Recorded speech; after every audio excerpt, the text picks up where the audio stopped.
শুভেন্দু অধিকারীর একেবারে বিস্ফোরক অভিযোগ, রাজ্যে ভুয়ো ভোটার ঢোকাচ্ছে আইপ্যাক, এমনটাই অভিযোগ করলেন বিরোধী দলনেতা শুভেন্দু অধিকারী। আইপ্যাকের বিরুদ্ধে একেবারে বিস্ফোরক অভিযোগ, রাজ্যে ভুয়ো ভোটার ঢোকাচ্ছে আইপ্যাক, এমনটাই অভিযোগ করলেন শুভেন্দু অধিকারী।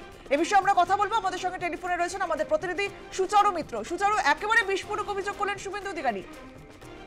দেখো, স্পেশাল ইন্টেনসিভ রিভিশন নিয়ে যখন কমিশনের তরফে, নির্বাচন কমিশনের তরফে তৎপরতা চলছে, রাজনৈতিক মহলেও জোর জল্পনা রয়েছে, ঠিক সেই সময় পশ্চিমবঙ্গের বিধানসভার বিরোধী দলনেতা শুভেন্দু অধিকারী চাঞ্চল্যকর অভিযোগ করলেন এবং আইপ্যাকের বিরুদ্ধে তিনি এক্স হ্যান্ডেলে পোস্ট করে অভিযোগ করেছেন যে রাজ্যে ভুয়ো ভোটার ঢোকাচ্ছে এবং ভুয়ো ভোটার তৈরি করছে আইপ্যাক।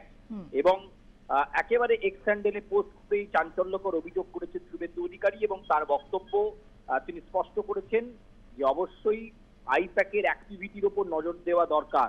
আসলে তিনি নির্বাচন কমিশনের দৃষ্টি আকর্ষণ করার চেষ্টা করেছেন এবং শুভেন্দু অধিকারীর স্পষ্ট বক্তব্য, আইপ্যাক রাজ্যে ভুয়ো ভোটার তৈরি করছে এবং স্পেশাল ইন্টেনসিভ রিভিশন যখন শুরু হওয়ার পথে, যে কোনো সময়ে নোটিফিকেশন জারির পরে যে মূল প্রক্রিয়া শুরু হয়ে যাবে, ঠিক সেই সময় শুভেন্দু অধিকারী এই পোস্ট অত্যন্ত ইঙ্গিতপূর্ণ এবং তিনি পোস্ট করে যে দাবি করছেন সেই দাবি একেবারে চাঞ্চল্যকর দাবি। আইপ্যাকের বিরুদ্ধে আমরা জানি এর আগে এই সংস্থার অন্যতম কর্ণধার ছিলেন প্রশান্ত কিশোর, যদিও পরবর্তীকালে তিনি আইপ্যাক ছেড়ে দেন। সেই আইপ্যাকের বিরুদ্ধে একাধিক অভিযোগ আনছেন শুভেন্দু অধিকারী এবং তার মধ্যে চাঞ্চল্যকর অভিযোগ যে আইপ্যাকের মতো সংস্থা যারা কিনা একদমই তাই সুচারু, একেবারে বিস্ফোরক অভিযোগ করলেন শুভেন্দু অধিকারী। তুমি নজর রাখো, ধন্যবাদ তোমায়।